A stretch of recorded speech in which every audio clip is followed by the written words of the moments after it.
আগো মা, ও আমার আব্বা দুনিয়ায় আমার ছিল না, আমি খাওয়াইতে পারি নাই।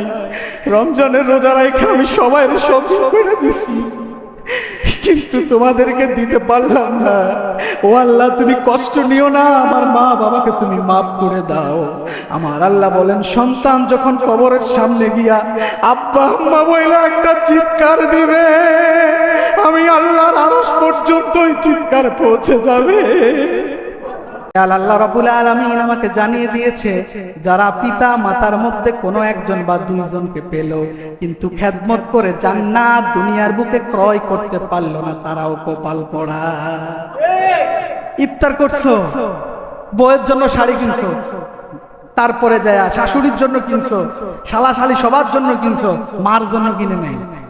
কয় মা বুড়া মানুষ আবার কি পড়বে? বাবারা কথা বলতে হবে কিন্তু, আছে না নাই?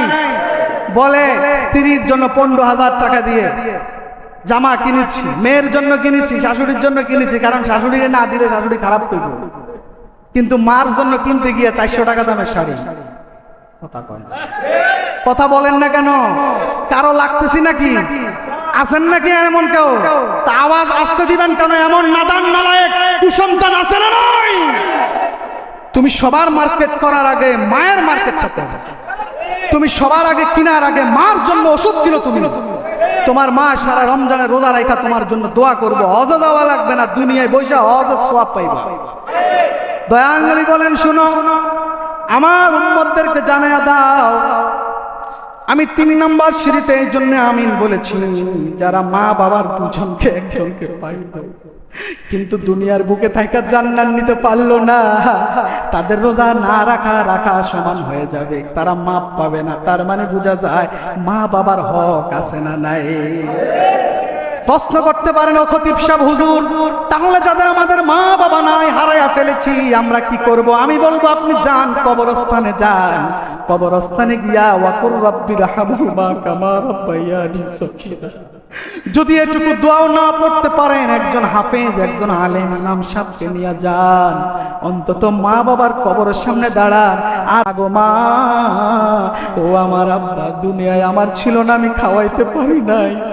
রমজানের রোজা রাখা আমি সবাই সব করে দিছি, কিন্তু তোমাদেরকে দিতে পারলাম না।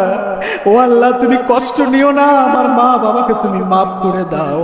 আমার আল্লাহ বলেন, সন্তান যখন কবরের সামনে গিয়া আব্বা আম্মা বইলা একটা চিৎকার দিবে, আমি আল্লাহর আরশ পর্যন্তই চিৎকার পৌঁছে যাবে। দুনিয়ার সমস্ত ইমাম সাহেব, কাবা শরীফের ইমাম সাহেব যদি দোয়া করে, আপনার মার জন্য কাজ হইতেও পারে, নাও হইতে পারে, কিন্তু আপনি সন্তান, মা বাবা নাই, কবরের সামনে গিয়া যদি দাঁড়াইয়া খালি মা বাবার নামে রব্বিরহামহুমা কামা রাব্বায়ানি সগীরা পড়েন, আর মনে মনে বলেন, আল্লাহ, ছোটবেলা মা আমার লাইগা কত কষ্ট করছিল, বাবা আমার জন্য কত কষ্ট করছিল, নিজে না খাওয়া খাওয়াইছে, নিজে না পড়াই আমারে পড়াইছে, ঈদ আসলে নিজে ছিঁড়া জামাটা পরতো, আমি সন্তানটা ভালো জামাটা কিনাইয়া দিছে। আল্লাহ, আমার টাকা পয়সা হয়েছে, কিন্তু আমার আব্বা নাই, আমার আম্মা নাই। আমার আব্বা আম্মার নামে আমি এই এতিম রে, এই মেসকিন রে, এই জায়গার মধ্যে আমি টাকাটা দান করে দিলাম। আমার আল্লাহ বলেন, এরে দুনিয়ার লোকেরা জেনে রাখো, আব্বা আম্মার নামে যদি দুনিয়ার কাউরে আব্বা আম্মার সমান মনেও দান করো, আর কবরস্থানের মধ্যে দাঁড়াইয়া রব্বিরহামহুমা কামা রাব্বায়ানি সগীরা পড়ো, আমি আল্লাহ সাথে সাথে ওই আব্বা আম্মার কবরের গুনাহগুলি, আযাবগুলি মাফ করে দেই। কিন্তু আমাদের পোলা পাইনা এখন কবরে যায় না, মুরব্বীরা যায় না। আমি বলি, তুমি যদি না যাও, তুমি মরার পরে তোমার সন্তানগুলিও তোমার কবরের সামনে যাবে না। মনে রাখবা, আল্লাহ কামুল হাকিমিন, তুমি তোমার বাপ মারে ঠগাইছো, ভাবছো তোমার সন্তানটা তোমারে ভালো করবে, তোমার সন্তানটা বুঝি তোমারে ভালো রাখবে। আলী হুসাইন সাইফির কথাটা লিখে রাখবা বাসায় গিয়ে। আমি বললাম, মা বাবার সাথে খারাপ ব্যবহার করছো, দোয়া করো নাই, তুমি কুত্তার মতো ময়রা থাকবা, তোমার পোলা পাইনো যাইবো না তোমার কবরের পাশে, ঠিক কিনা বলে?